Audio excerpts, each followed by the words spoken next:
All right, I'm going to try to do something on the fly here.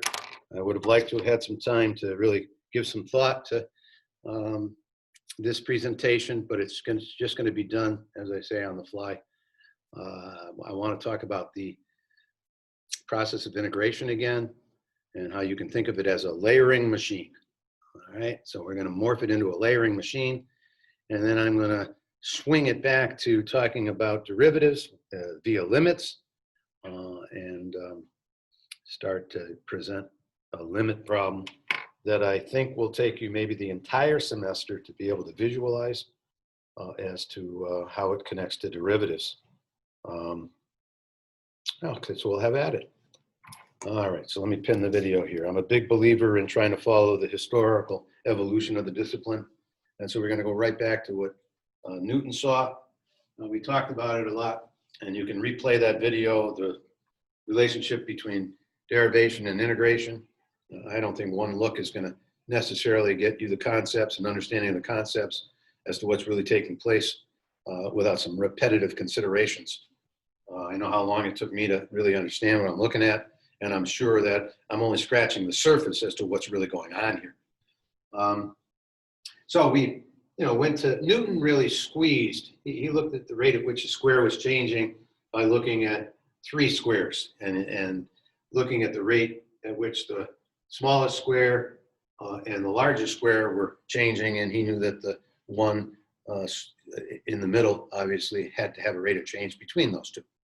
And it was that geometric consideration that allowed him to extrapolate from there and talk about rates of change of other functions. Amazing mind at work to construct that from scratch. All right, so the rate at which a square changes depends upon the size of the square, because dx is independent. Dx is really like adding distance on the x-axis. Adding a dx, another dx, another dx, another dx, another dx, another dx, and we can see that it's a linear progression. Okay, so this is independent. So where's the change in area coming from? It depends upon the length of the line segments. And that's a layering process. That's a layering process here. More and more layers make bigger and bigger squares. And depending upon the size of that those line segments determine the rate at which area is accumulating. Okay? So I expressed what I just showed you symbolically up here. You got an x dx rectangle on the top, x dx, there's another x here, x dx, another one there, 2x dx, and therefore our dA divided by our 2x, our dx is going to get us 2x, which is, the derivative of x squared, right? Derivative of x squared. All right, well, let's reconfigure this. Let's reconfigure this accumulation, a geometric representation of accumulation of how area changes in a square. Let's make the side of a rectangle 1 and the base x squared. Well, it's got to have the same accumulation, the same layering, right? It's got to be this isn't going to change, right? That's constant, so this side doesn't change. So 2x dx has to be this side of the rectangle. And multiplication is commutative. Right now I have 2x times dx times 1. Well, I can rearrange this. I can move the 2x times the 1. And so therefore, this is no longer going to be 1. It's going to be 2x dx. So if I have 2x, this side might, if I swing this, I can swing this one. If I swing this side up, boom, boom, boom, boom, boom, there, it's now twice the size it used to be. I am creating really a vertical line which we can think of as a y value. And that y value depends upon the length of the line segment at a given x. And I don't know if you're envisioning this, but I'm starting to see a graph. I am starting to see a graph. Okay, this becomes a graph. So we can start from here and we can think of 2x, right? And the accumulation thereof is the distance from here to the line segment. Okay, so what does it mean? It means that we can start thinking of these as the rate of change. 2x looks like this, and we can start measuring from anywhere. We can start accumulating area from anywhere, but why don't we accumulate from 0? If I accumulate from 0, I'm doing 2x dx, 2x dx, 2x dx, 2x dx, 2x dx, 2x dx, and maybe right now I'm at the number 3. That's my x value. X equals 3. So what did I do? No, let's go one more. Let's go to 4. So what did I do? I traveled 4 units in that direction, but I didn't go up 4 units because I'm on the 2x curve. I went up 8. And I can see what my area is. It's 32 divided by 2. It's 16. It's 16. In other words, a 4 gets me a 16. 0 to 4. 2x dx. Well, of course, we're going from x squared from 0 to 4, right? It accumulated 16 units of area. X squared measures it. And this is the dimension, and that's a dimension. So we're really creating a 2-dimensional calculation. And we now have a layering machine that can layer any function. We can maybe do x cubed. So what would x cubed? How would x cubed change in that direction? I don't have my box. It's in the other room, and there's a class in there. But remember the sleeve, the 3x squared sleeve? Okay, so I wish I had that right now. So 3x squared dx. So that's going to give me what? That's going to move this here.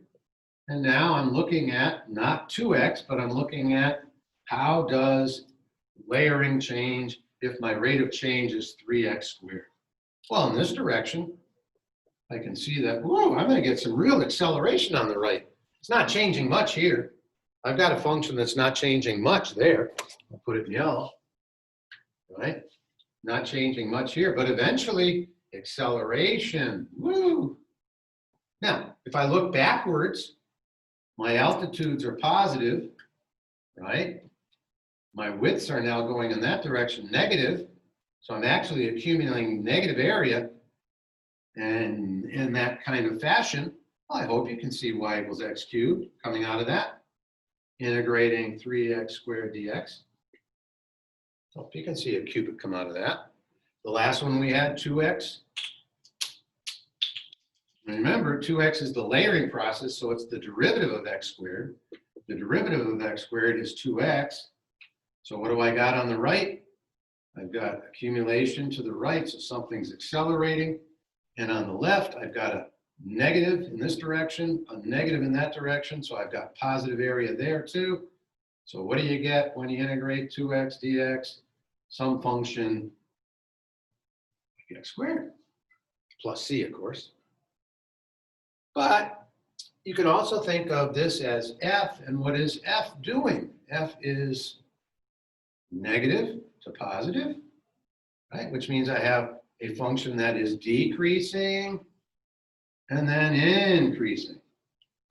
And if the first derivative is always increasing, it's a concave up shape, because the second derivative is always positive. So if the second derivative is positive, this is always concave up. So the things we're talking about are all connected. And so we want to talk about them over the course of the trimester in a connected way. And so now I'm going to talk about how we can envision how the rate of change of x squared as envisioned by little f of x, 2x at 3 is going up at 6 units to 1. Okay, in other words, at 3, I'm going up, slope of the tangent would be 6 to 1. I want to start exploring that a little bit from the context of a derivative, which I don't think you'll see as a derivative until we do it for weeks and weeks and weeks. All right. That's good. All right. So the limit as, let's see. Yeah, we're going to cut right to the chase. X approaches 3. of x squared minus 9 over x minus 3 is actually the derivative of y equals x squared at 3. That's what that's expressing. And I'm going to use some table values to show you why. So here's the major function. It's x squared. At 3, you square 3, you get 9. So what I've really created up here is using that analogy. I've created a first y value, and I've created a first x value. Okay, and I'm positioning them there. Now, here's a second x value, 10. There's 100, a second y value. And I am going to move my x value, my second x value, towards the number 3. And I'm going to perform, really, y2 minus y1 over x2 minus x1. So this is 91 divided by 7. That's 13. That's the average rate of change from x squared 3 to 10 as measured by the slope of the secant. Now I'm going to do 9. 9 squared, 81. 81 minus 9, 72, divided by 6 is 12. Yes, not as steep. Yes, not as steep. Now I'm going to do 8. You might guess 8 squared, 64. And if I did it y2 minus y1, x2 minus x1, you might guess 11, and you would indeed be correct. What would it be at 7? 10. What would it be at 6? 9. What would it be at 5? 8. What would it be at 4? 7. What would it be at 3? Yeah, I think we're heading to the number 6. So let's see. So what were all these numbers here? 10 and 9 and 8 and 7 and 6. What are they? They're x values. Oh, and we were heading to 3. So we're heading to a number like 3.01. But we're going to leave it as abstract. So what are we really doing? We're really looking at a second x and a second y value that's really close, like 3.01 minus 3 and 3.01 squared. But we're talking about it in the abstract. So what I'm seeing is the derivative process, and I know the derivative of x squared is 2x, and I know that 2 times 3 is 6. Now, we could have done this algebraically. X plus 3, x minus 3 over x minus 3, right? And that's what you would have done in your last class. So x minus 3 divides into x minus 3. Now I can let x go to 3, and 3 plus 3 is 6. So I could have done it from an algebraic standpoint.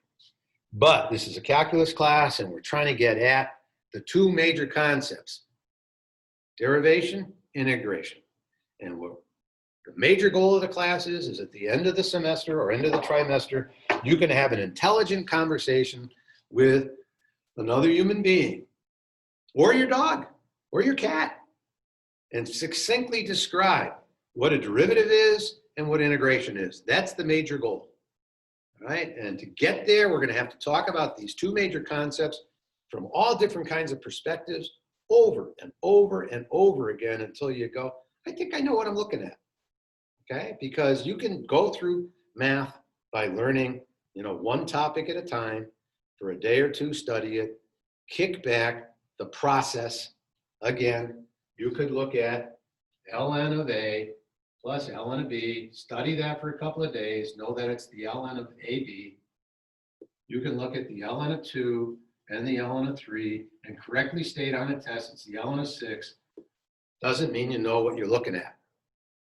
Okay, got to talk about those numbers, got to talk about the process in order to make some sense of the mechanics.